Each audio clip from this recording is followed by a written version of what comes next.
Buenas tardes, licenciado. Buenas tardes. Buenas tardes. Buenas tardes, licenciada. Buenas tardes. Buenas tardes, licenciado. Buenas tardes. Buenas tardes. Vamos a continuar en lo que estábamos avanzando. Ok. Bueno, a ver, vamos a hablar de esto.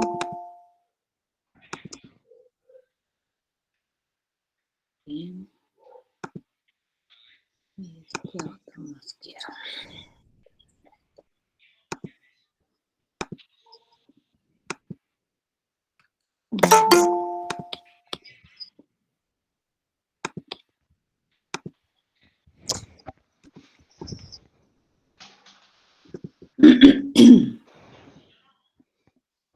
Ujú.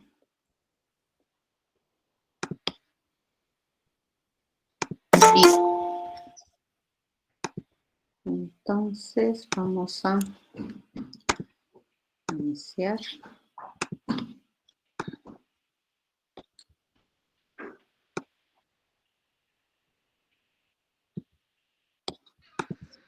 Habíamos quedado en esto. Enseguida les comparto pantalla, por favor. Necesito seguir administrando esto.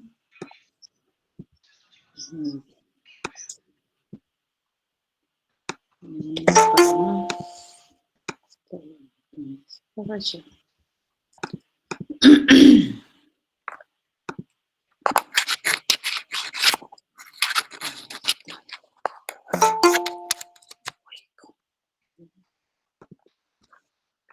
Bien, habíamos quedado en esta, en lo que son las bases de programación.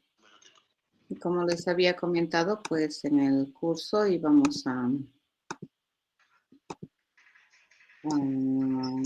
estudiar el paradigma orientado a objetos para planear alternativas de solución. Y en ese contexto habíamos estado manejando todo lo que teníamos en la fase de análisis y diseño, ¿no? Ya habíamos visto, a ver, dentro de los principios de programación, todo lo que es concepto de variable, cómo se entiende en programación una variable, qué son las constantes nominadas, habíamos visto expresiones, habíamos visto también qué es clase. La clase se había definido como un modelo que representa, ¿no?, a un tipo de objetos del mundo real a través de un conjunto de características que al principio del semestre lo vamos a identificar como características funcionales que debería tener cada tipo de objeto. Habíamos indicado que un objeto es un ente ejecutor en este paradigma de programación. Es por esa razón que se denomina programación orientada al objeto. ¿Ya? Esa es la razón. Entonces los objetos son muy importantes a la hora de entender este paradigma. Bien. Bueno, aparte de tener la clase, el objeto, asignarles responsabilidades funcionales a cada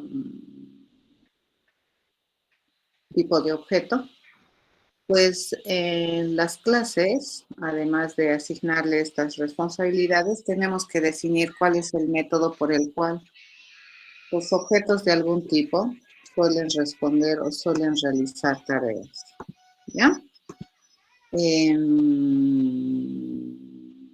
Entonces, Grover, ¿puedes cerrar tu Perdón. micrófono, por favor? Gracias. Entonces, para poder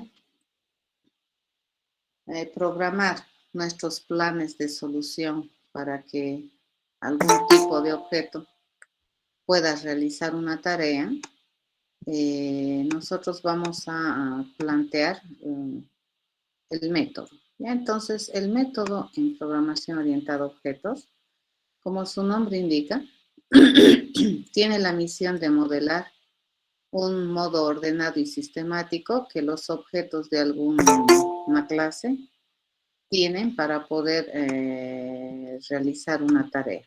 ¿De acuerdo? Entonces, si un objeto de algún tipo tú le asignas una tarea para que sepa resolver, pues el método vendría a ser la forma, el cómo, el procedimiento, el conjunto de pasos sistemáticos que tienen que escribir para que este tipo de objetos sepa hacer la tarea. ¿Ya? Bien. Entonces, lo que nosotros hemos hecho, por ejemplo, cuando hemos hecho el diseño del plan, pues básicamente, ¿qué es lo que hemos hecho? Hemos identificado un procedimiento no ambiguo que tiene una secuencia lógica para resolver una tarea específica, ¿no? Y si nosotros tomamos, de acuerdo a la Real Lengua Española, ¿cuál es la definición del método? Pues fíjense que se adecua muy bien a lo que nosotros hemos hecho en el plan de solución, que dice, según la RAE, el método es un procedimiento que se sigue para conseguir algo. En el caso nuestro, cuando habíamos escrito un plan, ese plan tenía toda la fisonomía, tenía toda la intencionalidad de ser un procedimiento que deberíamos realizar para poder resolver una tarea o para poder conseguir una tarea. ¿De acuerdo? Entonces, en el método es donde nosotros vamos a escribir nuestro plan. ¿De acuerdo? Lo que habíamos desarrollado en la fase de diseño. Ya en la parte de diseño habíamos identificado, ¿no?, que todo plan tiene que tener un nombre. Y eso donde lo habíamos más o menos empezado ya a sistematizar en la fase de análisis, cuando preguntábamos qué tenemos que hacer. Y eso nos iba a dar una idea de cuál era el nombre de la tarea que queremos resolver. Este método siempre tiene que tener un nombre, ya que sea lo más significativo posible. Tiene que identificar qué tipo de resultado va a generar, si va a ser un resultado de qué tipo, o si en cambio de generar un resultado me va a generar un cambio de estado en el contexto en el que estoy trabajando. Por otro lado, también debería especificar con mucha claridad qué datos de entrada se requieren, ¿ya? Y por último, deberíamos definir el método en sí. El método entonces viene a ser el conjunto de pasos que identifica el procedimiento por el cual nosotros sabemos resolver una tarea. ¿De acuerdo? Entonces, el plan que nosotros hemos escrito en la fase de diseño lo vamos a traducir al lenguaje de programación como un método, ya que es un procedimiento sistematizado, no ambiguo, para resolver una tarea. Entonces, en terminología orientada a objetos, este término de método lo vamos a utilizar mucho. Y para redundar, se dice que el método me va a permitir escribir el plan de solución. Entonces, en el plan de solución nosotros sí hemos identificado estas cosas. Y dentro del método, cada una de estas cosas tiene su lugar, ¿ya? Todo esto, que fíjense, el nombre del método, el nombre de la tarea que quieres resolver, el resultado bien especificado a través de su tipificación y los datos de entrada, todo eso se constituye en la cabecera del método o el identificador del método, ¿de acuerdo? Y lo que nosotros escribimos como el conjunto de pasos que me muestran el procedimiento por el cual se resuelve la tarea, a eso se denomina el cuerpo. En realidad, este vendría a ser el método, ¿ya? Entonces, la cabecera, usualmente nosotros lo identificamos como la responsabilidad funcional. ¿Qué tiene que hacer? ¿Qué tiene que devolverme? ¿Y qué necesito para hacer lo que se supone que me están pidiendo hacer? Y luego, el conjunto de pasos viene a ser el plan, ¿no es cierto?, de solución, que se constituye en un método dentro de lo que es la programación, que también nosotros solemos llamarle cuerpo, ¿ya? Entonces, fíjense, un método tiene la siguiente estructura sintáctica. Acá está el nombre del método, del proceso o del procedimiento. Este es el nombre, ¿ya? Para este lado, nosotros tenemos que identificar con claridad qué tipo de resultado se espera al terminar este proceso. Por ejemplo, si yo digo calcular área, el tipo de resultado que yo estoy esperando es un real, ¿ya? Y para calcular área necesito el lado 1, por ejemplo, el lado 2 y el lado 3. Entonces, en esta parte, sintácticamente, ¿qué es lo que nosotros tenemos que poner? Todos los datos que esperamos tener para poder resolver la tarea. Y acá estos datos tienen que venir con nombre y con tipificación. Es decir, yo requiero el lado 1 que es de tipo entero. Requiero el lado 2 que es de tipo entero. ¿De acuerdo? Entonces, en esta parte que se constituye la firma, fíjense, esta parte de la estructura sintáctica de lo que es nuestro método, corresponde a lo que nosotros le conocemos como la firma, la cabecera o el identificador del método. Ya todito esto que tenemos aquí, a esto se llama la firma del método. Esto es lo que identifica de manera única a un método, ¿ya? Y esto que nosotros tenemos aquí, a partir de ahora, la llave abierta representa inicio y la llave cerrada representa fin de algo. En este caso, este es el inicio del método y este es el fin del método, ¿de acuerdo? Y entre esa llave abierta y esa llave cerrada, pues nosotros aquí vamos a traducir nuestro plan, que era un conjunto de pasos secuenciados lógicamente, lo vamos a traducir como un conjunto de instrucciones. Una vez que estamos ya hablando en términos del lenguaje de programación imperativo, esos pasos que nosotros habíamos identificado en el plan se van a constituir en instrucciones, ¿ya? Entonces, esta es la sintaxis general de un método, ¿ya? Ya hemos estado trabajando cuando hemos hecho el plan, ya en pos de que nuestro pensamiento sistematizado nos permita ya tener los elementos necesarios para poder ir a programación. Estructura sintáctica. Bien, ¿qué significa esto? Cuando encuentra una estructura sintáctica de esta naturaleza, el procesador, lo que va a hacer, fíjense, es registrar este nombre de proceso con su tipo de resultado y con sus n datos como un identificador de un método, ¿de acuerdo? Y este conjunto de instrucciones, a partir de este momento, se van a utilizar a través de este nombre de proceso. Es decir, asocie este conjunto de instrucciones con este nombre que nosotros le estamos dando aquí, que me permite obtener este tipo de resultado y requiere estos datos. ¿De acuerdo? En esta estructura sintáctica, fíjense, y estoy repitiendo, la llave de apertura representa el inicio del método y la llave de cierre representa el fin del método. ¿Ya? Eso. Bien. Una vez que nosotros tenemos esta estructura sintáctica bien definida, pues ya podemos empezar a planear cómo traducir nuestros planes al lenguaje de programación. Vamos a tener cuidado que cuando nosotros tenemos en lenguaje de programación, cada uno de estos tiene que venir como una declaración.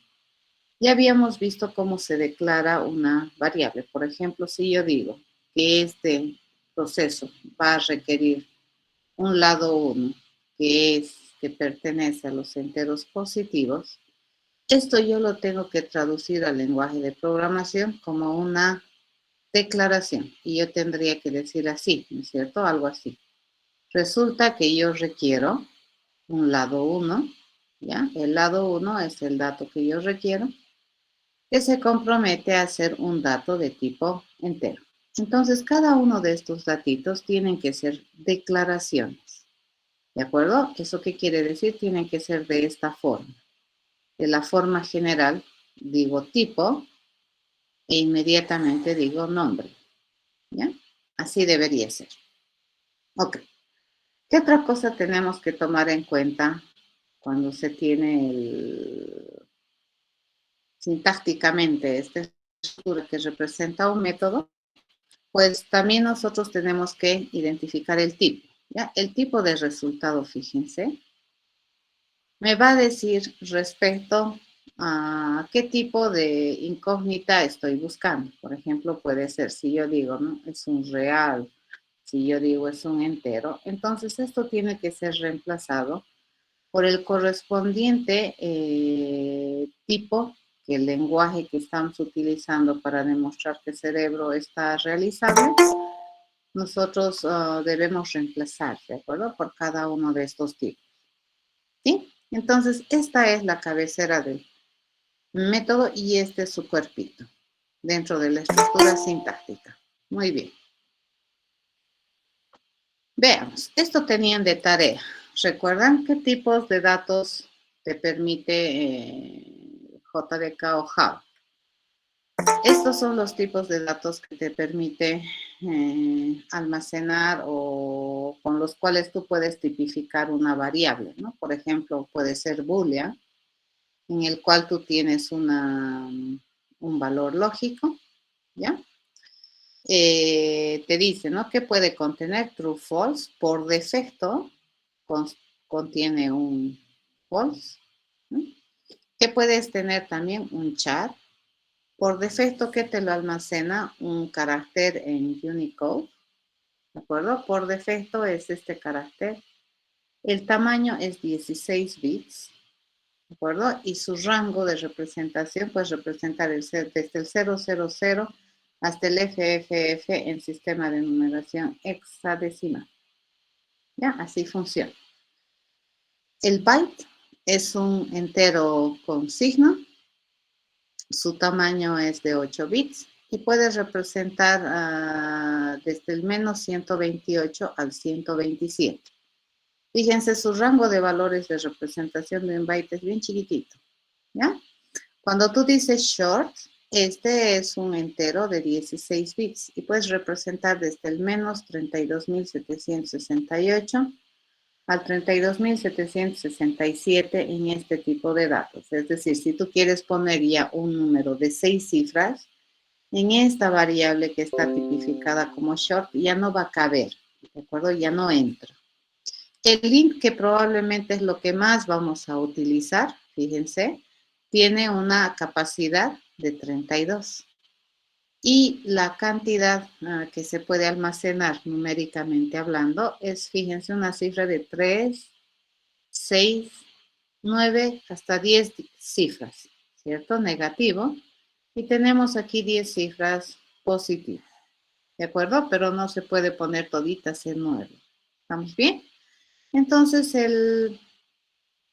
esta variable int, cuando tú tienes una variable int, tienes que darte cuenta que pues en esta variable tú puedes almacenar números con esto, en este rango de valores. Nuevamente, si yo quiero almacenar un valor numérico que tenga 11 cifras, pues no me va a dejar, ¿ya? A eso se llama que la computadora tiene recursos limitados. En terminología de ser humano, por ejemplo, cuando nosotros pensamos en números enteros, pues para nosotros se puede construir de manera infinita.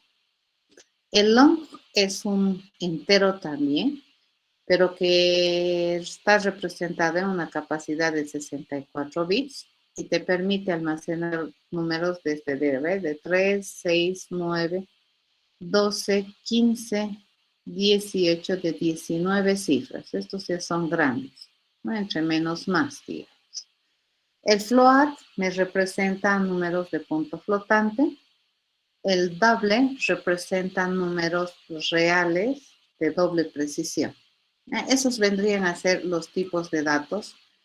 El lenguaje que nosotros vamos a utilizar para demostrar que nuestro pensamiento es realizable soporta. ¿Ya? Como les decía, cuando nosotros pensamos un plan, pues tenemos que fijarnos muy bien las restricciones del problema que estamos queriendo resolver, porque evidentemente, si me piden sumar dos números que tienen un rango que está entre estos valores, pues yo lo voy a poder hacer simplemente utilizando un int. Pero si ya me piden sumar dos números que tienen 15 cifras, no me conviene utilizar un int. ¿Qué voy a utilizar? Un long. ¿De acuerdo? Esa clase de cositas hay que aprender y todos los lenguajes de programación tienen sus peculiaridades. Por ejemplo, si tomamos el lenguaje de programación C, acá tú puedes almacenar un carácter y lo almacena, ¿no?, como un entero y tiene una capacidad de 8 bits y te puede almacenar 256 caracteres diferentes, ¿ya?, entre este rango y este otro rango. Por ejemplo, acá tenemos el short int. Fíjense acá, así lo pones, short más int, para decir que es un entero corto, de 16 que tiene las mismas capacidades de representación y rangos que tienen short en Java, ¿ya? El long int, fíjense, es un número que te permite almacenar un tipo de dato que te permite almacenar cifras de hasta 10 dígitos, ¿no? Este en 32. Fíjense, este y este está en 32. Ok, eso sería en C. ¿Ya? Entonces, en C, por ejemplo, tiene algunos otros tipos que están prefijados. Por ejemplo, aquí te dice un entero largo sin signo. ¿Eso qué le da? Le da umbral a representar más valores enteros positivos, ¿no? Pero no representa negativos, por ejemplo. Y a veces cuando no quieres negativos, le dices simplemente eso. ¿Qué hay que aprender? A ver, cuando tú manejas operadores y estos se utilizan en expresiones, estos operadores tienen la misión de transformar, ¿no es cierto? Y tienen una definición para operar. ¿Y cómo se van operando? Se operan por una precedencia de operadores. Por ejemplo, si yo le digo, a ver, ¿cuánto calculan esto? 3 más 5 multiplicado por 2. ¿Cuánto es eso? 13. 13. No es 16, ¿verdad? Es 13, porque lo primero que han hecho es la multiplicación y lo siguiente que han hecho es la suma. Aunque en la expresión aparece primero la suma, primero se hace la multiplicación, ¿correcto?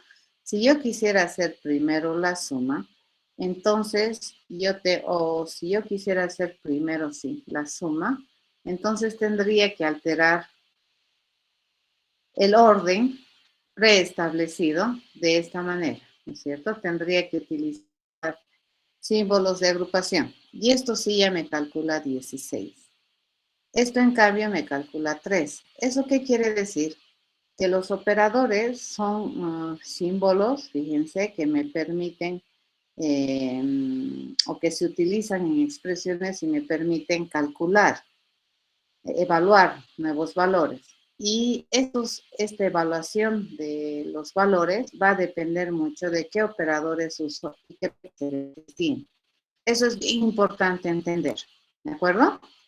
Entonces aquí vamos a empezar a ver con el que tiene precedencia bastante elevada, y este L y este R te dicen, ¿no?, cómo es la precedencia, si es de izquierda a derecha o de derecha a izquierda. Este es de izquierda a derecha, ¿no?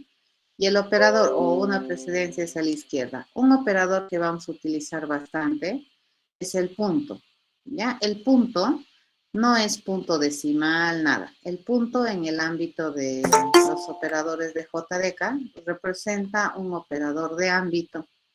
Entonces, cuando yo a un objeto le quiero pedir que haga algo, ¿cómo le voy a pedir a ese objeto que haga algo? Indicándole así. Yo le voy a decir, oye, objeto, tú, objeto, haz algo. Entonces, le voy a pedir que haga algo, por ejemplo. Entonces, si yo quiero que este algo lo haga este objeto, el algo de quién, voy a utilizar punto. Y entonces, este punto es un operador que tiene muy alta precedencia en cuanto a las expresiones que nosotros vayamos a utilizar. ¿Qué otro tiene precedencia también? Los corchetes. Vamos a empezar a utilizar corchetes en la segunda parte del curso cuando veamos ya colecciones de datos. Y que también tiene bastante precedencia, por ejemplo, los parámetros. en los métodos, nosotros tenemos paréntesis abierto, paréntesis cerrado, y aquí adentro, ¿qué es lo que nosotros vamos a poner? Para la llamada, por ejemplo, ponemos un conjunto de argumentos que vienen a ser los valores que yo le voy a mandar a algún método para que me lo haga. Por ejemplo, cuando nosotros utilizamos el seno de algo, nosotros le mandamos, por ejemplo, el seno de 30. ¿Esto qué vendría a ser? Esto vendría a ser un argumento. Y entonces, cuando existe una llamada, una invocación a un proceso o a una función, tiene alta precedencia estos argumentos que nosotros mandamos. ¿Sí? ¿Qué también es importante acá? Nosotros tenemos, como se van a dar cuenta, que este más que nosotros manejamos viene de una herencia o ha sido heredado este operador desde lo que es C++, ¿ya? Y más, menos, aquí también tenemos, ¿no? Menos, fíjense, se puede hacer eso. Cuando yo a una variable le digo A++, eso me dice que el próximo valor de A va a ser A más 1. ¿Ya? Esto es equivalente a decir que yo voy a cambiar el valor de A con lo que tenía el valor de A más 1. Entonces calculo A más 1 y ese nuevo valor lo voy a poner como contenido acá. Cuando yo quiero escribir esto, es completamente válido escribir así. Lo mismo con menos, ¿ya? Entonces, hay una manera de usar este más. Yo puedo utilizar, por ejemplo, A más, o puedo utilizar más A, ¿de acuerdo? Y ambas tienen diferencia. Cuando yo utilizo A más, primero evalúo A y luego recién le aumento 1. En cambio aquí yo primero aumento 1 y luego recién uso A, ¿ya? Pero esos, fíjense, el preincremento y el predecremento están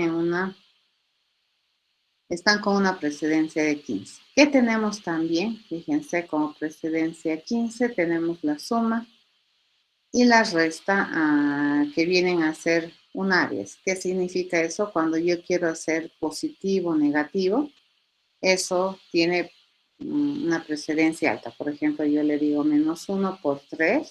Esto es lo primero que se va a hacer.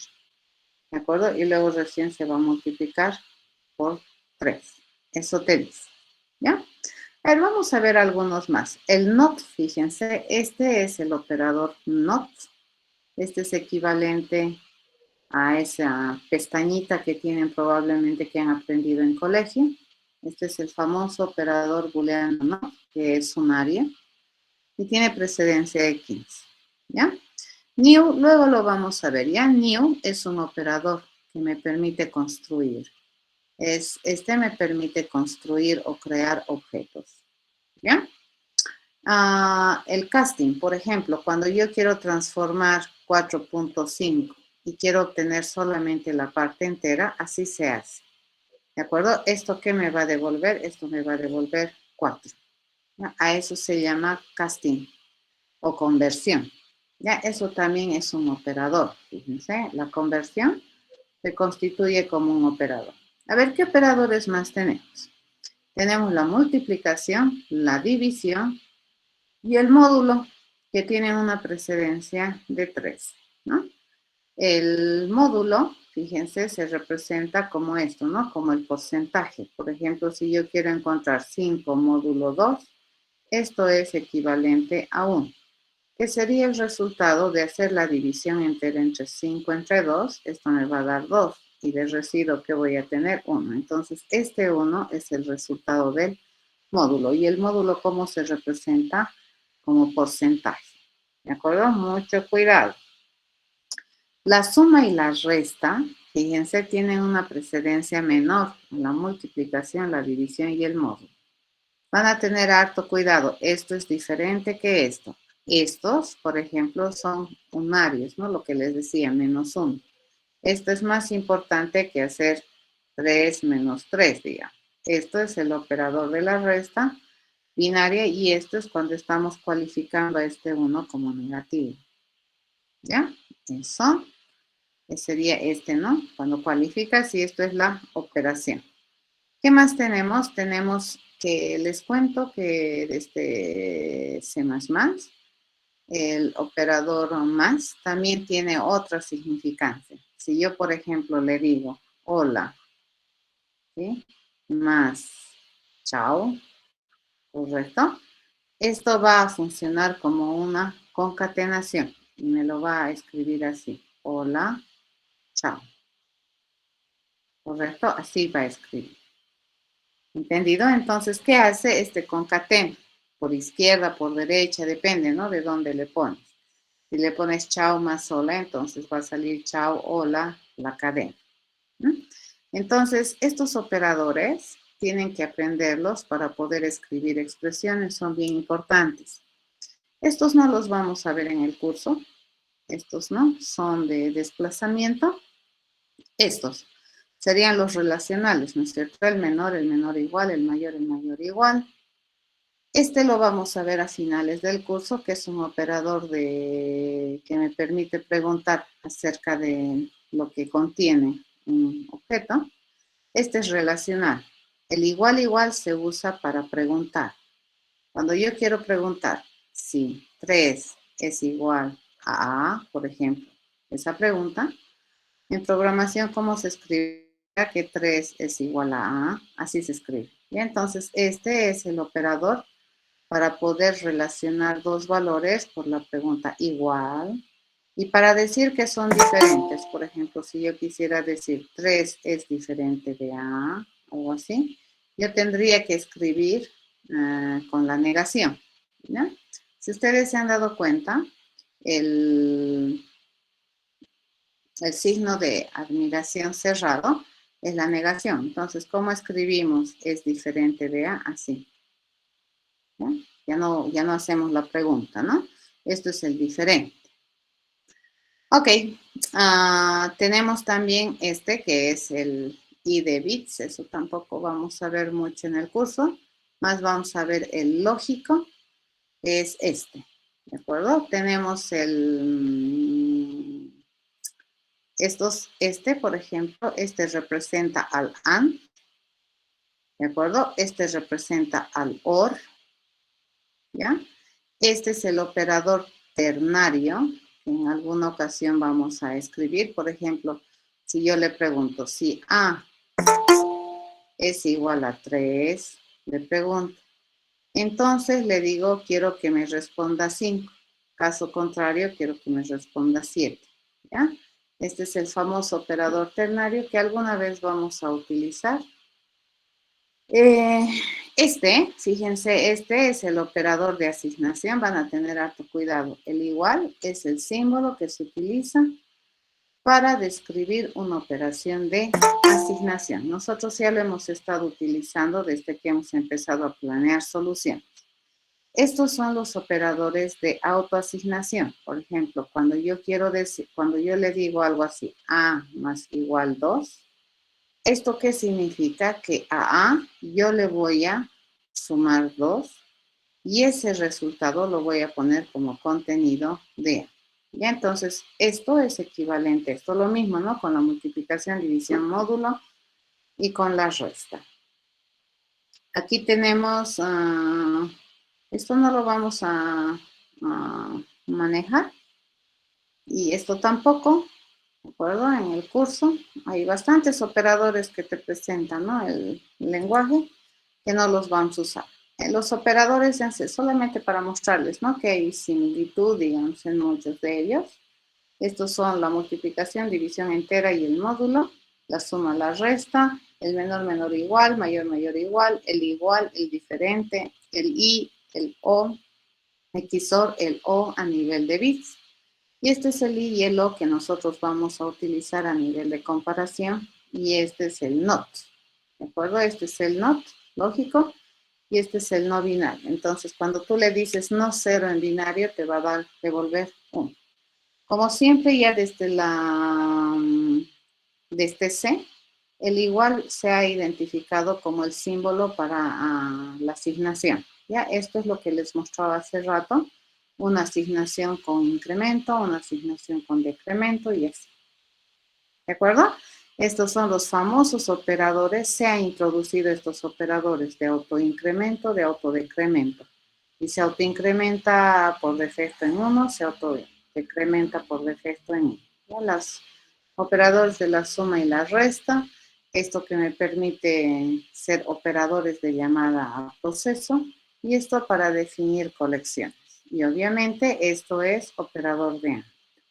Eso que me dice que el punto decimal no es punto, ¿cierto? ¿Cómo se representa el punto decimal? En realidad se representa como una coma. ¿De acuerdo? Ok. ¿Qué otra cosa también tenemos que conocer cuando aprendemos algún lenguaje cualquiera? Es que todos los lenguajes de programación, al ser lenguajes artificiales, van a reservarse un conjunto de palabras que van a tener significancia para el lenguaje, ¿ya? Y tú no vas a poder utilizar esas palabras para poder nominar alguna cosa. Ya tienen un significado entonces particular. Y usualmente estas palabras reservadas también identifican de alguna manera alguna estructura que se puede construir en el lenguaje de programación. Las palabras reservadas que tenemos en JDK, algunas de ellas, ¿no? Son, por ejemplo, no puedes tú nominar una variable como, por ejemplo, no puedes llamarle a una variable final, ¿de acuerdo? No puedes, ¿ya? Porque final en terminología Java es una palabra reservada. No le puedes poner, por ejemplo, super a una variable, no puedes. ¿Por qué? Porque super es una palabra reservada y ya tiene una semántica asociada en el lenguaje, ¿ya? Tampoco puedes usar true, ¿correcto? Esta es una palabra reservada también. A ver, ¿qué otras cosas puedes utilizar que se parecen al castellano? Sería continuo, ¿no? Tampoco puedes utilizar. Y ninguna de estas. ¿De acuerdo? Todas estas palabras, fíjense, tienen significancia. Esta ya hemos visto. Long identifica un entero grande, int identifica un entero más o menos mediano, short identifica un entero pequeño, doble hace referencia a un valor real, boolean hace referencia a un valor lógico, char hace referencia a un carácter, ¿de acuerdo? Entonces, esa clase de palabras no puedes usar. Return no puedes usar. Return también es una palabra reservada, ¿ya? Para poder identificar que lo que está después del return es lo que tú estás tratando de devolver como resultado de un proceso. Listo. Se los dejo para ustedes para que lo lean con más cuidado, todas estas palabras, pero de hecho, ¿por qué es interesante conocerlas? Para que no las usemos. Ya de todas estas palabras que nosotros vayamos a trabajar en el curso, probablemente solamente algunas vamos a considerar. No vamos a irnos por todo, ¿no? El umbral de todas estas palabras reservadas. Bien, hasta aquí un poquito es lo que hemos visto. A ver, ¿qué es lo importante? A ver, resumiendo. En este caso, fíjense, ¿qué es lo que tú tienes que aprender bastante bien? Es que cuando tú tienes un programa, pues tú tienes que darte cuenta que los tipos de datos que tú vas a manejar en terminología ya de programación tienen rangos limitados. ¿De acuerdo? Esto hay que aprender. ¿Cómo se almacena un carácter? ¿Cómo se almacena un entero? Fíjense. ¿Qué rango de valores me permite? Esto tienes que aprender en cualquier lenguaje de programación que tú vayas a aprender. Es importantísimo. ¿Ya? Eso. Bien. ¿Alguna pregunta?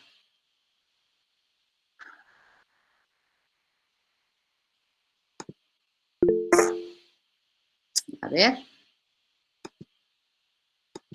Dime. ¿Cuál es tu Sí, disculpe, licenciada, una consulta. ¿Qué significa precedencia?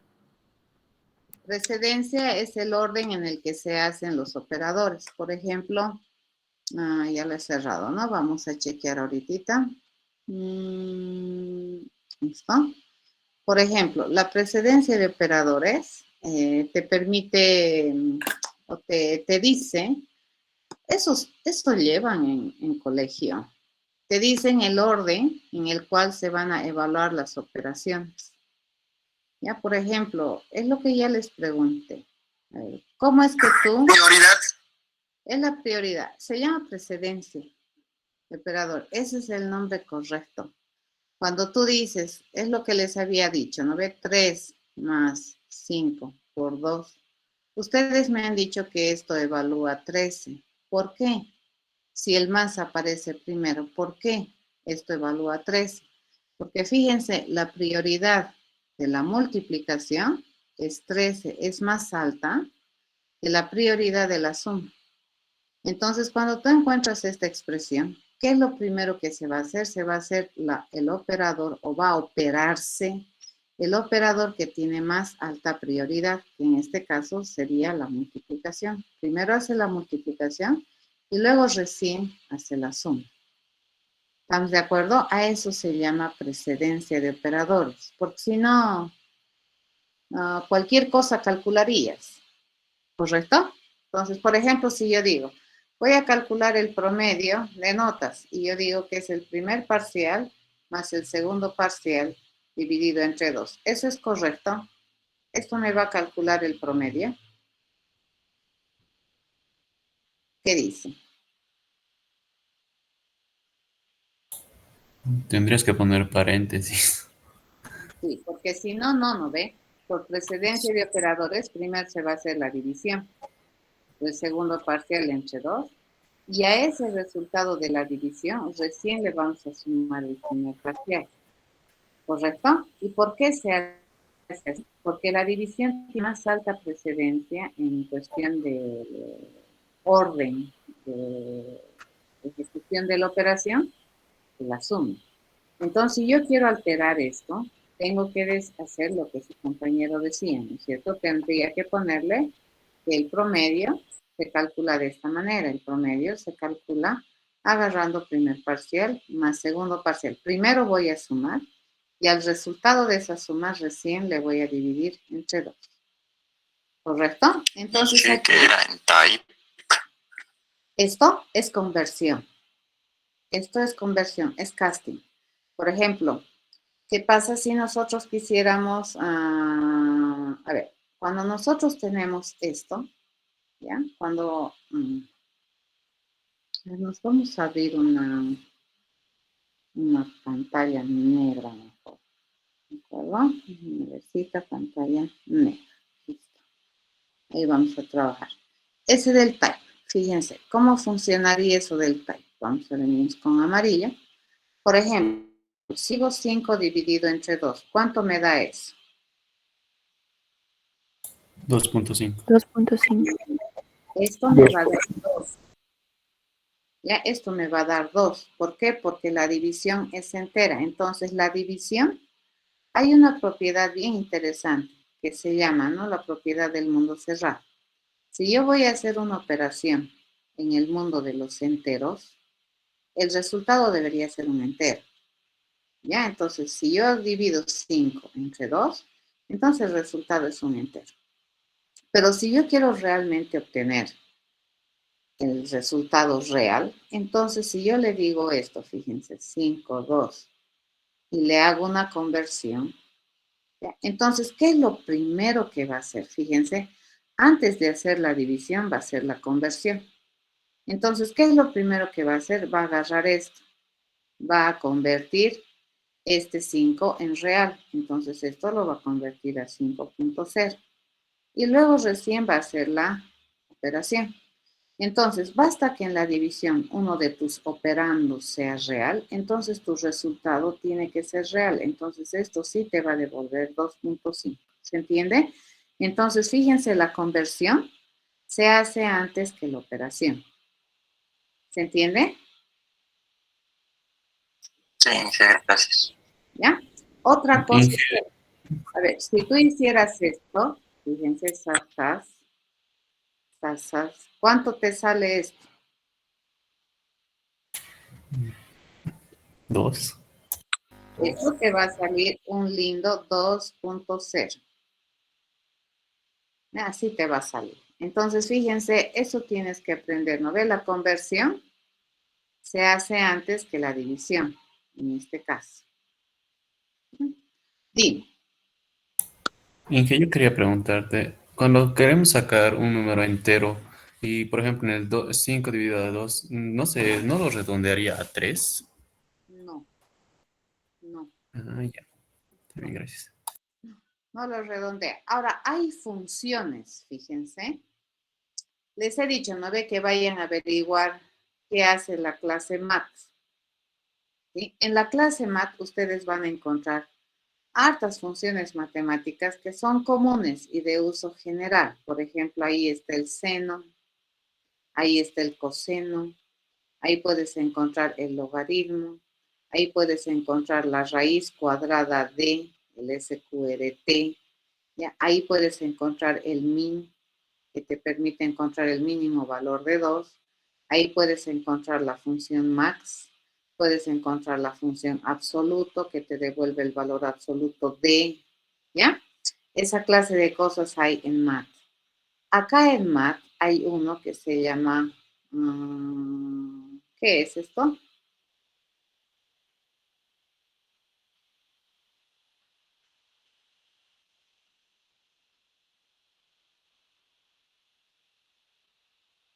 Esto te permite encontrar el piso y hay otro que te permite encontrar el techo, ¿ya? Entonces, lo que tú me estás pidiendo, por ejemplo, 5 dividido entre 2, esto matemáticamente hablando, ¿no ve? Así se escribe. Esto sería 3. Este es el techo de la división real de 5 entre 2. Pues si tú quieres encontrar el techo, eso se encuentra ceiling, ¿ya? Y si tú quieres encontrar el piso, por ejemplo, de esos, 5 dividido entre 2, piso, es 2. Pero esto es notación matemática. Estas notaciones matemáticas, fíjense, se escriben como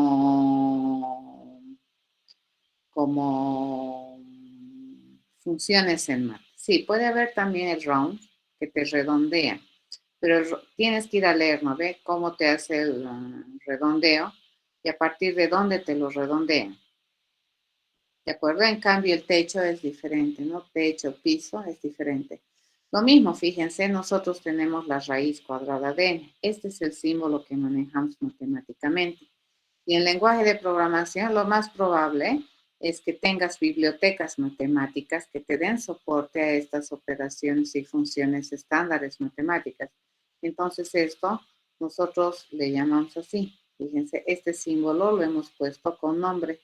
Y así se utilizaría, ¿no ve?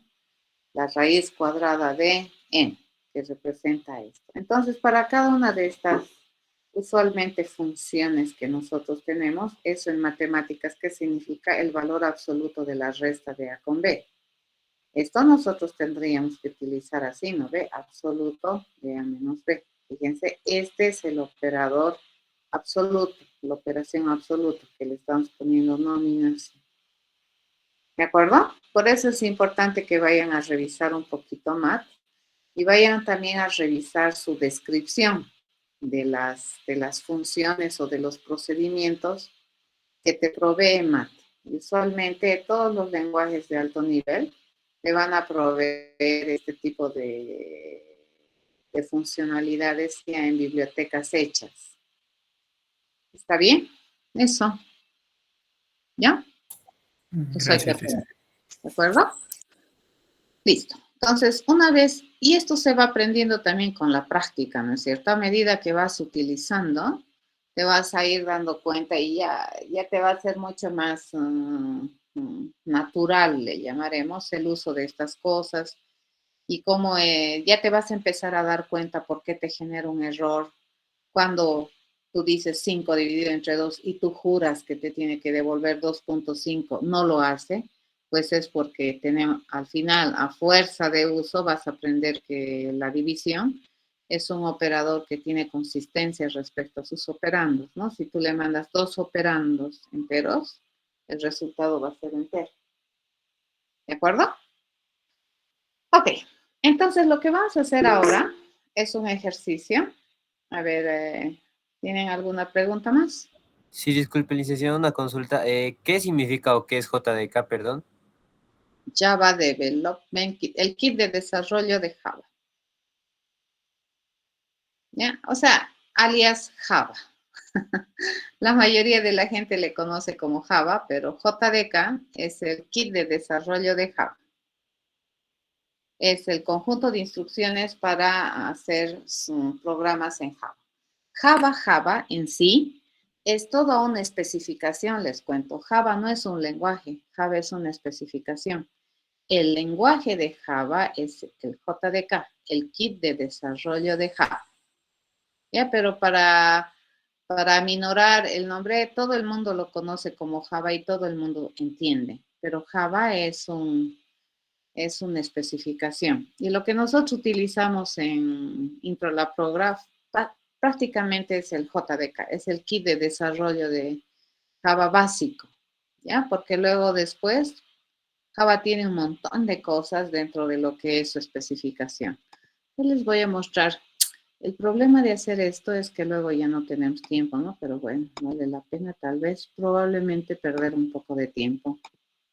A ver, esta es la especificación de Java. Fíjense, todo esto tiene Java y esto estamos en una versión 6, fíjense, de Java.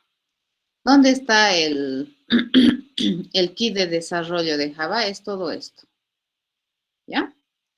Y nosotros aquí dentro del kit de desarrollo de Java tenemos el AWT, el Swing.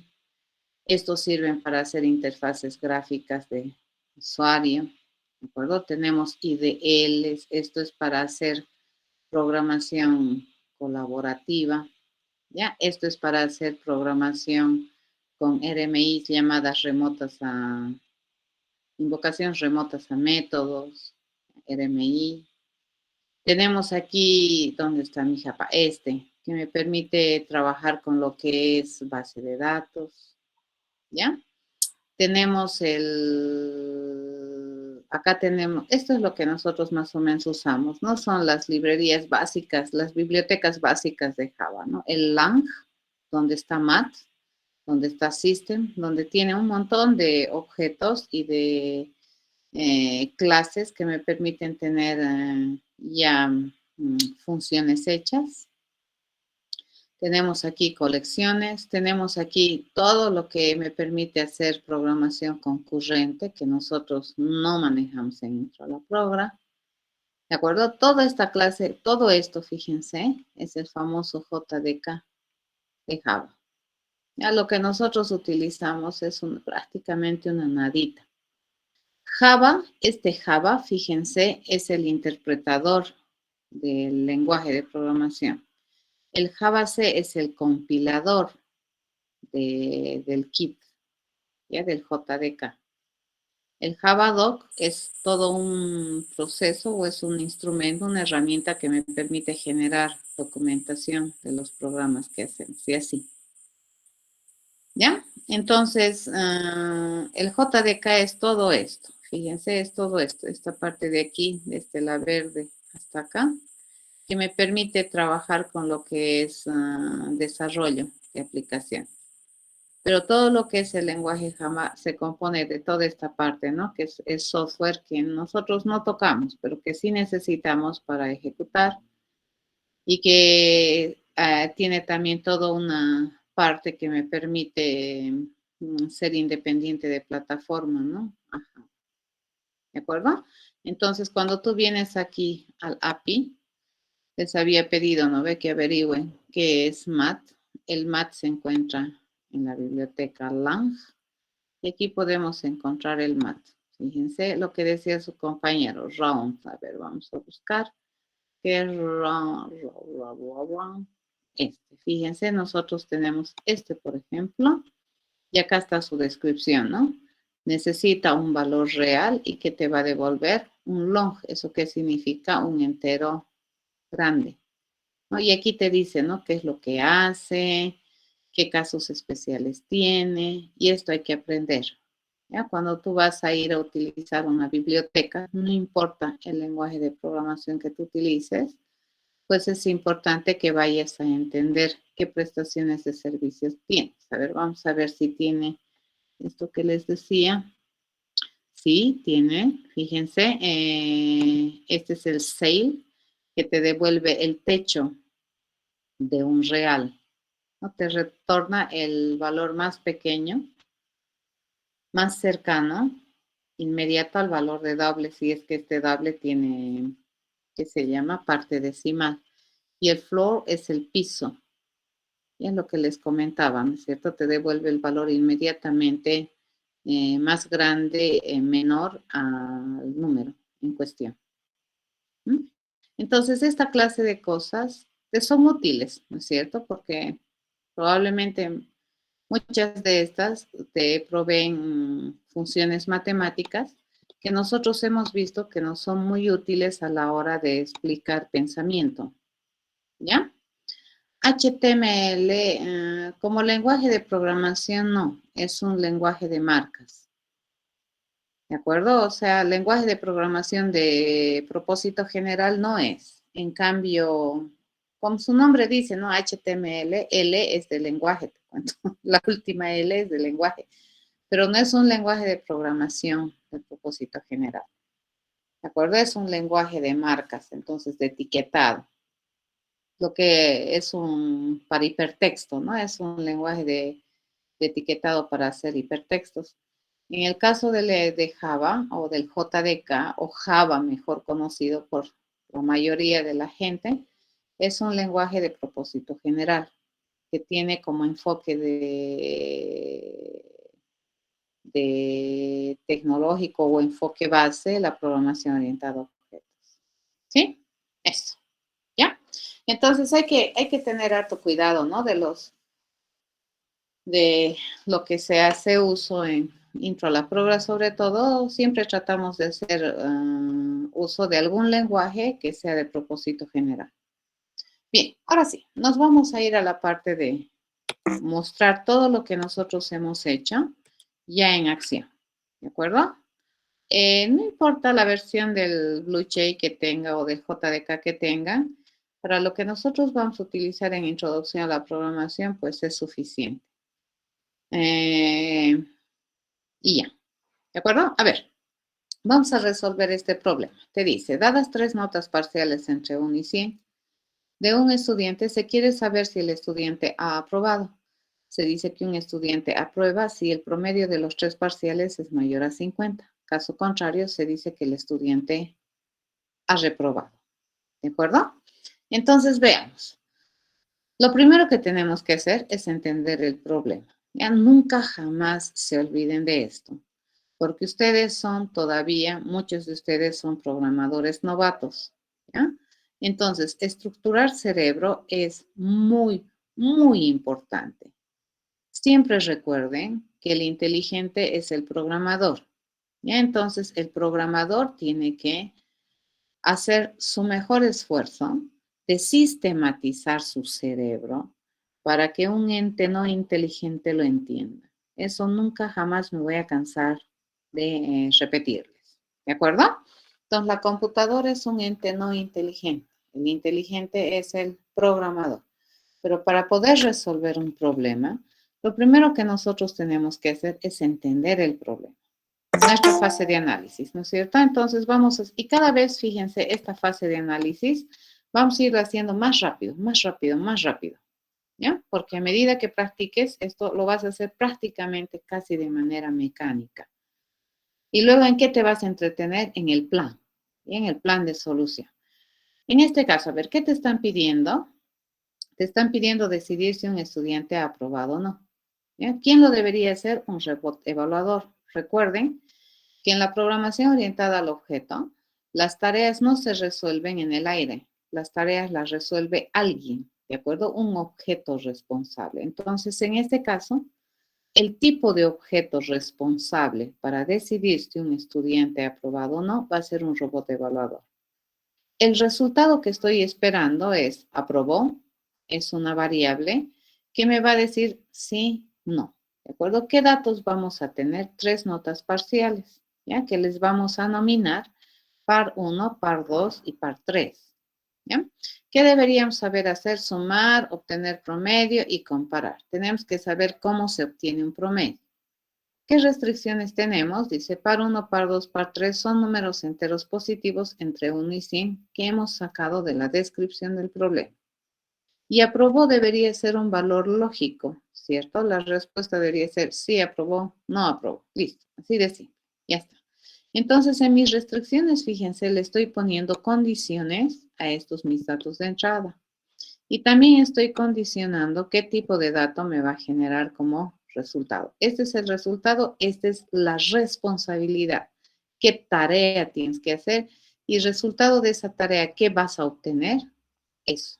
¿De acuerdo? Tiene que ser bien preciso, les cuento. ¿Ya? Para poder resolver. Esto que nosotros hemos identificado aquí, el qué hacer, fíjense, esto es una responsabilidad funcional que le vamos a achacar, le vamos a asignar, le vamos a decir que debería saber una clase de objetos o un tipo de objeto. En este caso, mi tipo de objeto responsable para hacer esto es un robot evaluador. Y este vendría a identificar la clase de objetos que saben hacer estas cosas. ¿Ya? El enfoque de la solución. Bueno, vamos a hacer un enfoque rapidito, vamos a obtener el promedio de los parciales y luego vamos a verificar si el promedio es superior a 50. Si logramos hacer eso, pues ya, listo.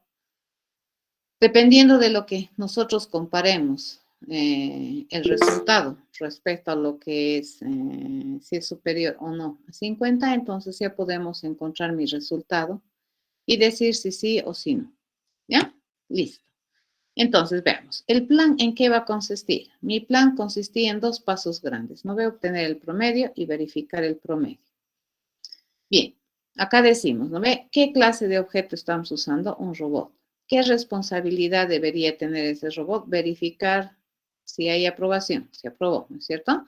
¿Qué entradas tenemos? Par 1, par 2, par 3, que son enteros positivos, y mi salida es aprobó, que va a ser un booleano. En este caso, entonces, empezamos a sistematizar más. Y le digo, todo robot debería saber responder a la pregunta verificar aprobación cuando me dan par 1, entero positivo, par 2, entero positivo, par 3, entero positivo. ¿Ya? Aquí empieza mi plan de solución, mi método de solución. Fíjense, aquí empieza y aquí termina.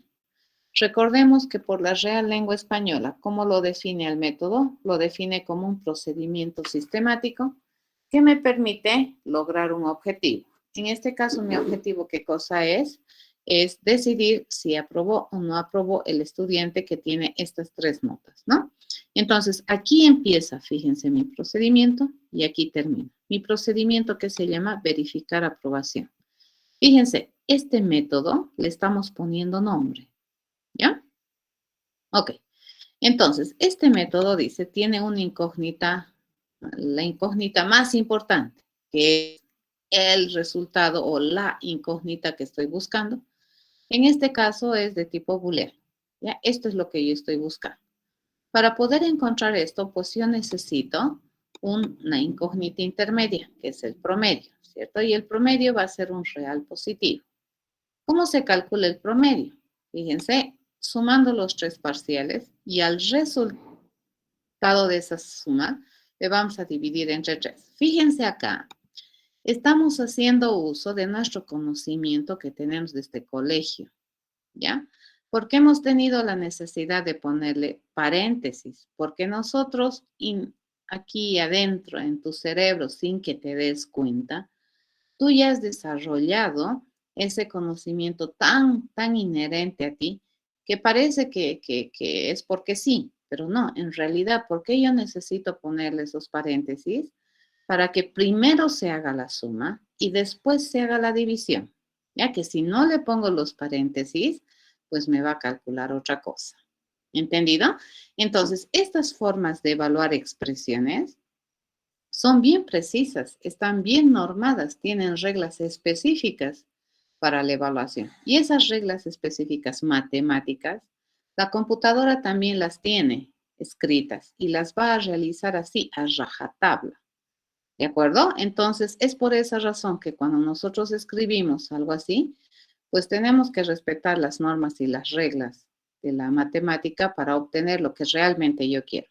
No puedo suponer que esto primero se suma y luego se divide entre 3, porque esto lo va a hacer una computadora, ¿no ve? Que tiene reglas así bien específicas.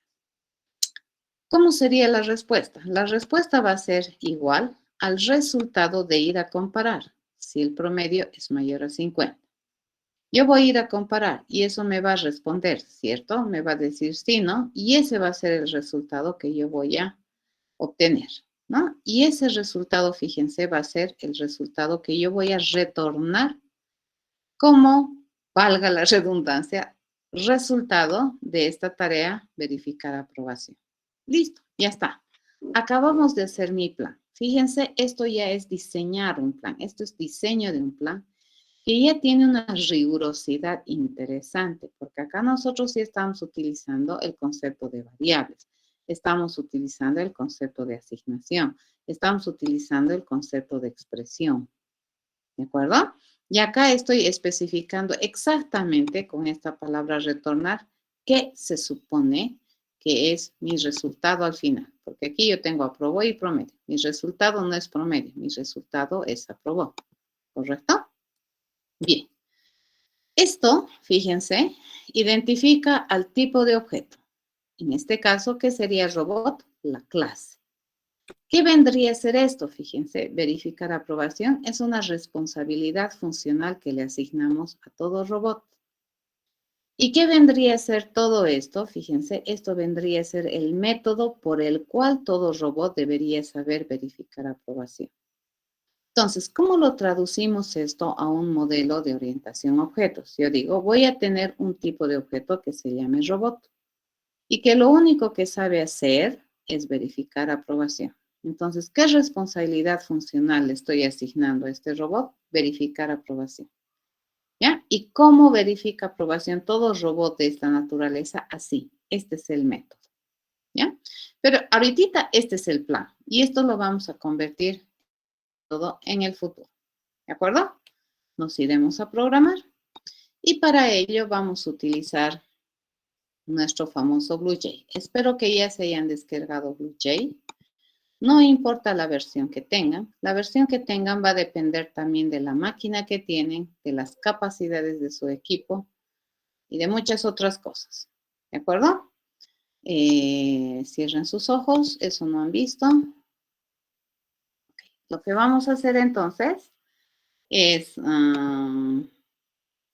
elegir un lugar donde vamos a poner nuestros códigos. Aquí le voy a decir para borrar y voy a poner aquí todos mis códigos para borrar. ¿De acuerdo? Entonces, acá vamos a poner, bueno, yo he elegido esa.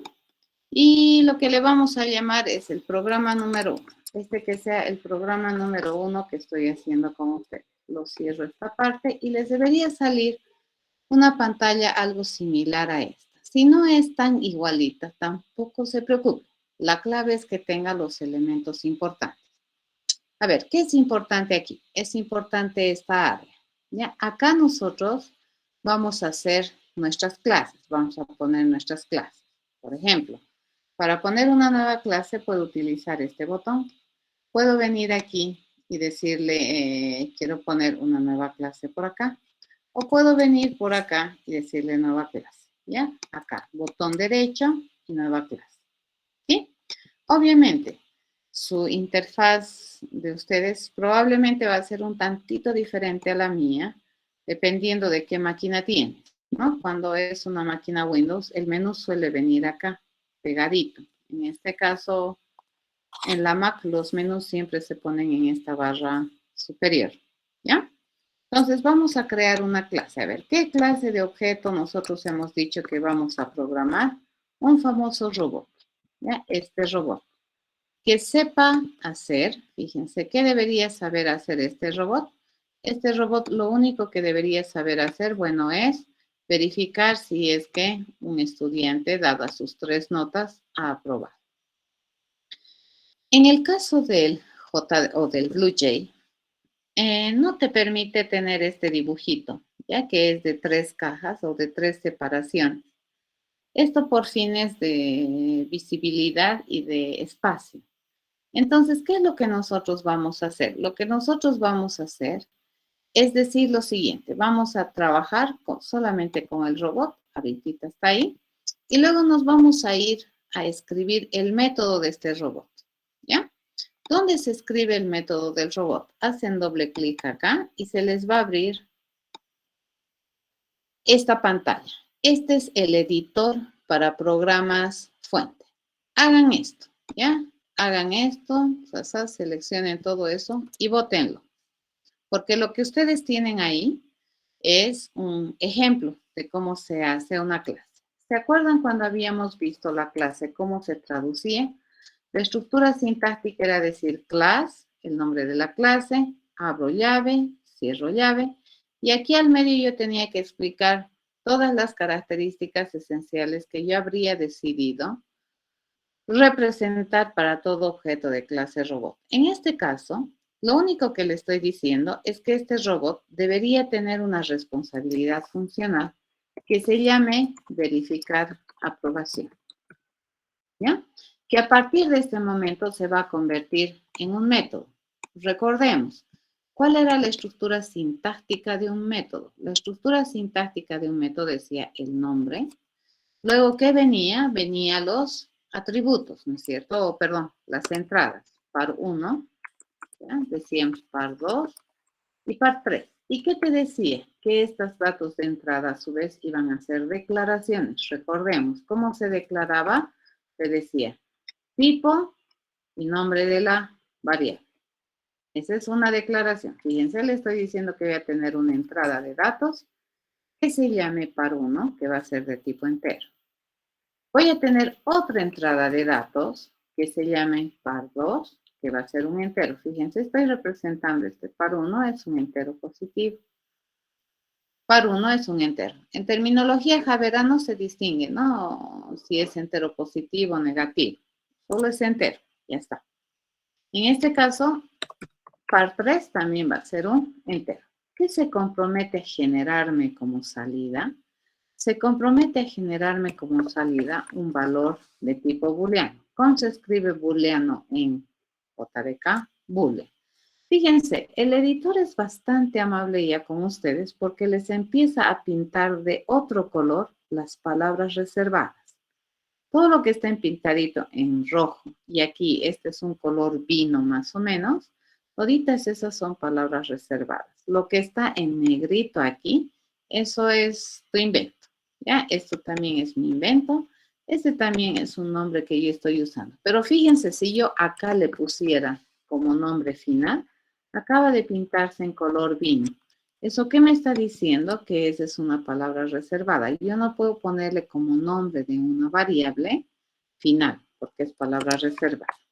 ¿De acuerdo? Entonces, eso hay que tener cuidado. Muy bien, una vez que nosotros tenemos eso, dice, eso se constituye en la cabecera del método, ¿ya?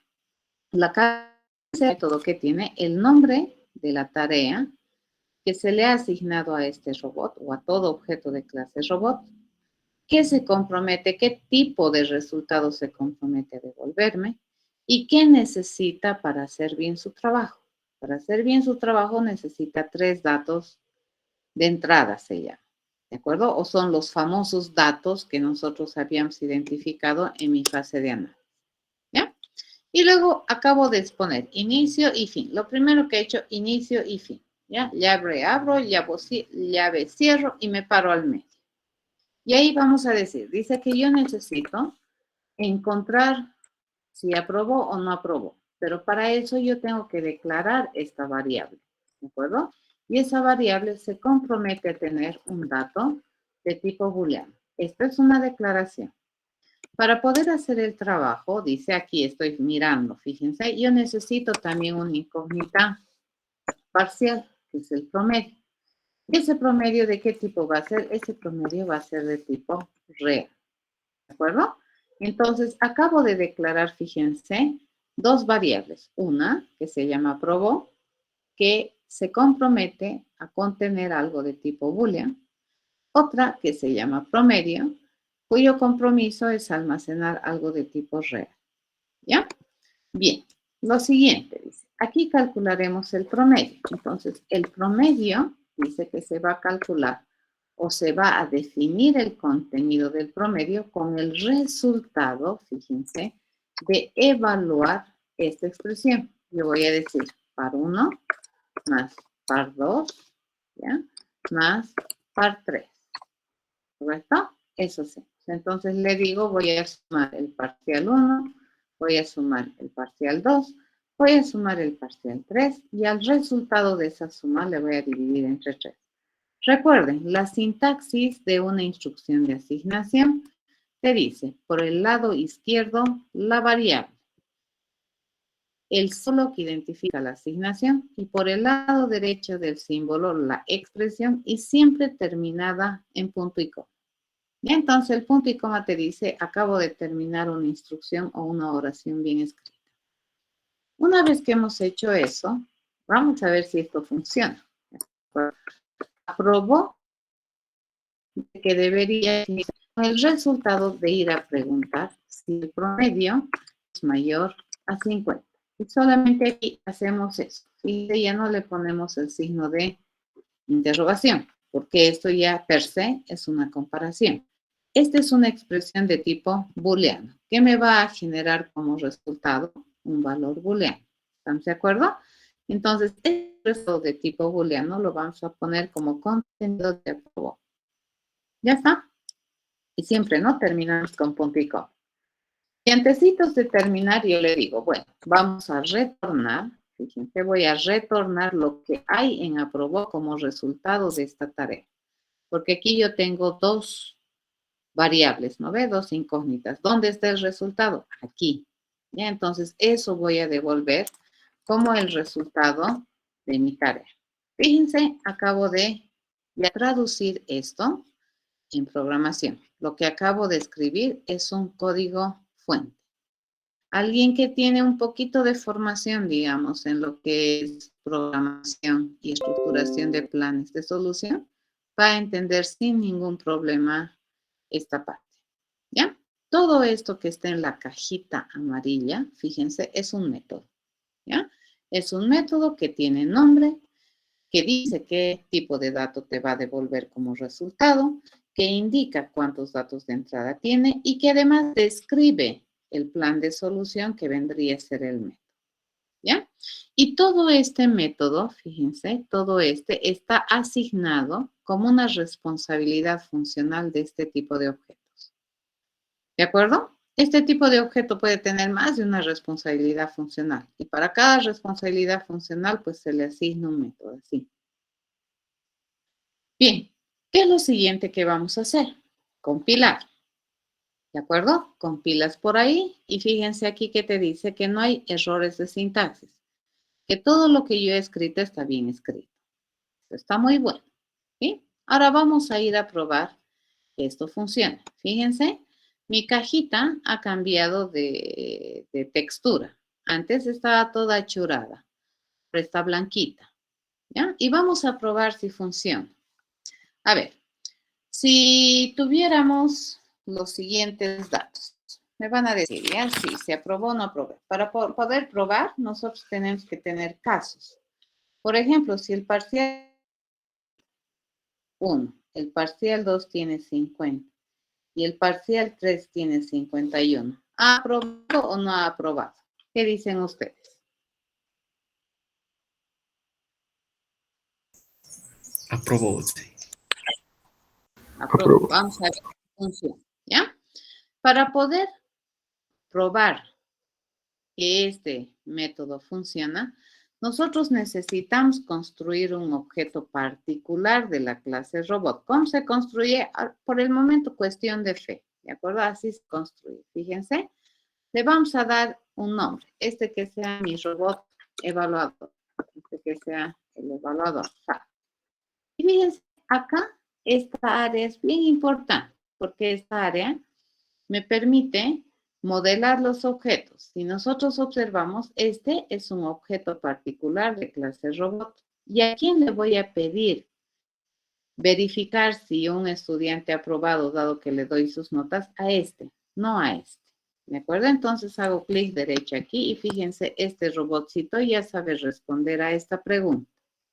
Le voy a pedir, oye, anda a verificar si hay una aprobación. ¿Y qué está esperando aquí? Que yo le mande 3 datos. El primero, que es un entero, que es el parcial 1, que le voy a poner 51.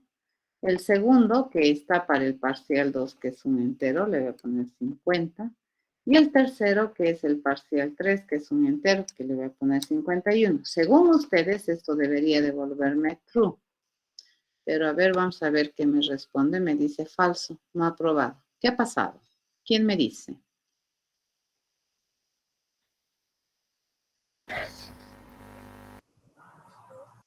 Los decimales, dice. Entonces no se estaría redondeando, ¿no, Inge? Eso. Entero. En realidad, la computadora está haciendo bien su trabajo. Los que no hemos tomado en cuenta algo somos nosotros los programadores. Porque, a ver, si el parcial 1 es entero, el parcial 2 es entero, el parcial 3 es entero, sumamos los tres parciales, ¿el resultado de qué tipo va a ser? Con decimales. A ver, repito la pregunta, chicos. Si el parcial 1 es un entero, si el parcial 2 es un entero, el parcial 3 es un entero, sumo esos tres parciales, la suma, ¿de qué tipo va a ser? Entero. Todo esto, fíjense, es de tipo entero. Yo voy a ir a dividir algo de tipo entero con un entero. ¿El resultado qué debería darme? Entero. ¿De acuerdo? Entonces, si yo quiero agarrar los decimales más, entonces, ¿qué tenemos que hacer? Conversión. Ya es lo que me han preguntado hace ratito.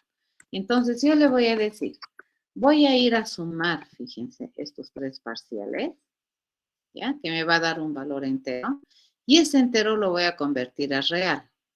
Entonces, ya este primer argumento de mi división ya es real.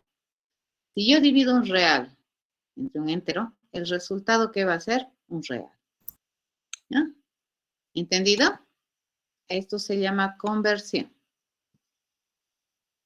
Hace ratito hemos hecho eso. ¿Sí? Compilamos. Ahora sí.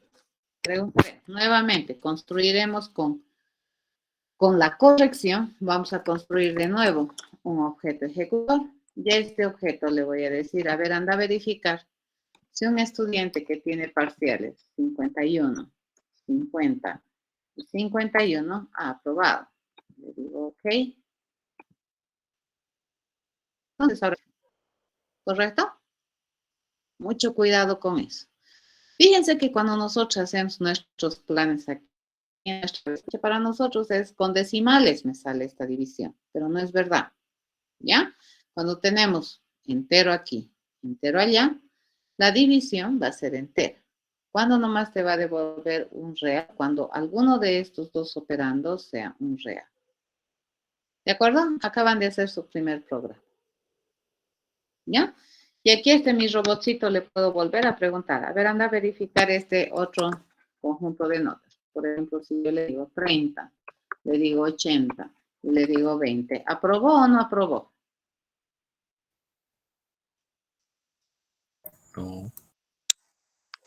No. ¿Sí? Eso, ¿no? A ver, veremos si no se confunde. ¿Qué pasa si yo le digo 50, 50, 50? ¿Aprobó o no aprobó? No. ¿Cierto? No aprobó. ¿Está bien? Y no se va a confundir. Como nuestras notas son del 1 al 100, entonces estas variables y la tipificación es completamente válida. ¿Estamos de acuerdo? Así se programa. Entonces, ustedes ya estarían en condiciones de programar esa resolución que habíamos hecho del área del cuadrado. ¿Ya? Entonces, aquí está más explicado. Fíjense, este método lo vamos a transformar a esto. Pero aquí yo, para evitar que no me calcule un entero, le he vuelto este 3 en real. Fíjense, esto es entero y esto es real. ¿Qué me va a devolver como resultado? Un real. ¿De acuerdo? ¿Sí?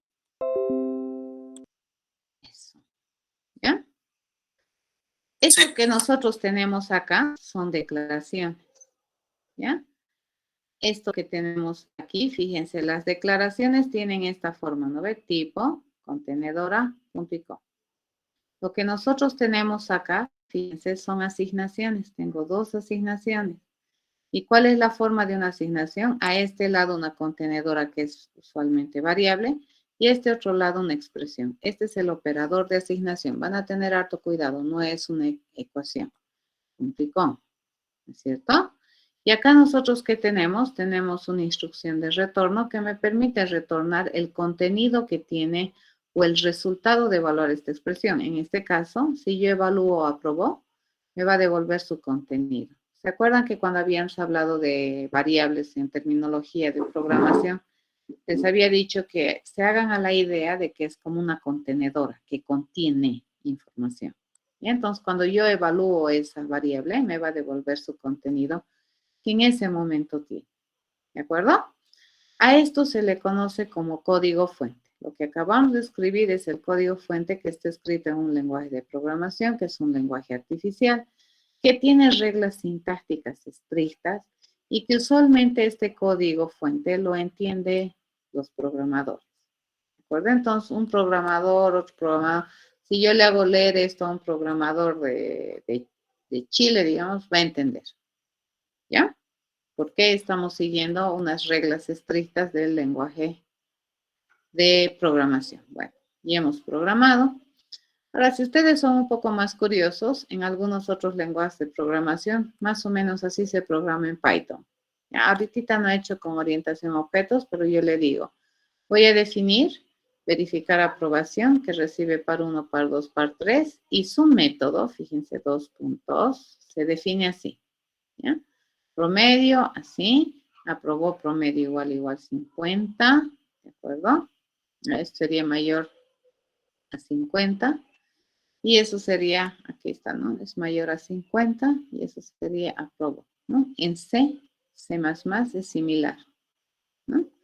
Mi bool, verificar aprobación, pero acá también me falta ponerle la clase, ¿no? Eso no le he puesto, pero es completamente válido ponerle clase, verificar aprobación, bastante similar. ¿De acuerdo? Eso. Entonces, les dejo como tarea para ustedes que vayan a implementar ese problema que habíamos resuelto de calcular el área de los 3 cuadrados. ¿De acuerdo? Eso habíamos hecho en el anterior clase.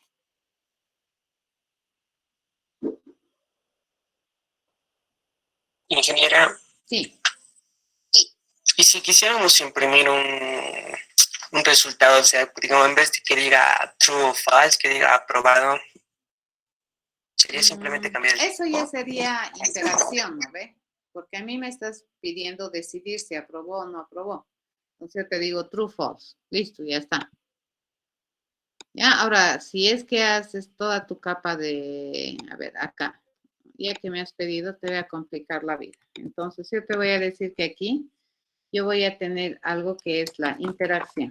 Ya, este va a ser un, menos, así le llamaremos. Este va a ser una interface o algo. A ver, este me va a permitir tener interacción. ¿Ya? Es un objeto de clase interacción. Entonces aquí yo le puedo escribir algo así. Fíjense, yo le digo. ¿Ah?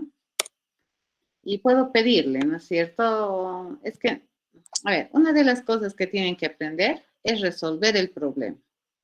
Y luego, recién deciden qué hacer con el resultado. La ventaja de que este te devuelva un true false es que te está permitiendo desde afuera decidir qué hacer. Entonces, muy rara vez yo voy a... incluso aquí, si tú me dices, en vez de que me diga true false, mejor no les complicaré la vida, sino vamos a morir. En vez de que me diga true false, yo le puedo decir que me mande un mensaje. No imprimir, sino devolverme el mensaje. Y luego yo me preocupo dónde imprimirlo, si en web, si en línea de comandos, o en una impresora, qué sé yo. ¿De acuerdo? Yo lo puedo transformar esto a que me diga que sea una cadena. string. ¿Ya? Entonces aquí yo le digo, fíjense, mi problema ya no sería esto, sino mi problema sería el mensaje. De si aprobó o no aprobó. Aquí el mensaje es lo que les decía, no ve, hay un operador ternario. Yo le voy a preguntar si aprobó, ¿de acuerdo? Le pregunto si aprobó.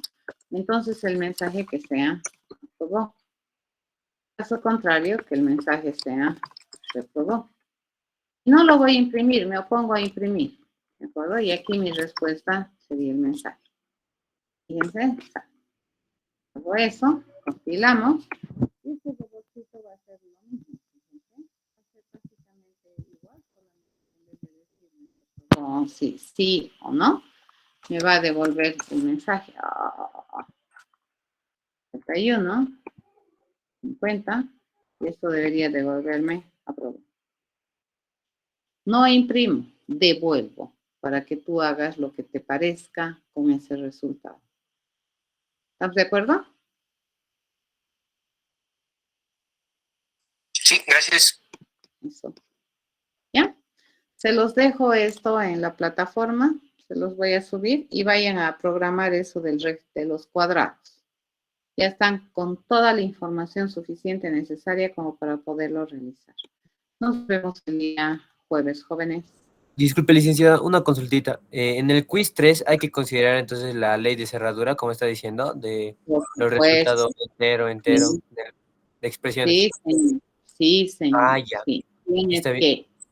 Tienes Con el quiz 2, hay algunas cosas que puso como parámetros de respuesta, como por ejemplo en la parte quién lo hace, puso solo como correcta robot. Si lo pusimos robot algo, estaba como incorrecta. Ya. Yo voy a chequear eso. ¿De acuerdo? Es que no puedo imaginarme todas las alternativas posibles que ustedes me pueden responder para hacer una calificación automática. Entonces, esa clase de cosas voy a volverlas a revisar. ¿Ya?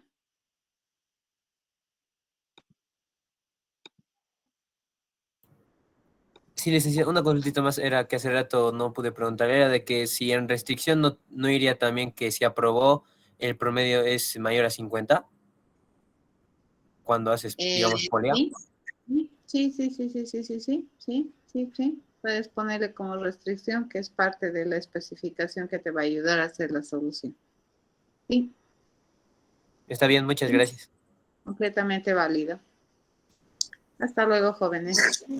Hasta luego. Hasta luego. Hasta luego. Hasta luego.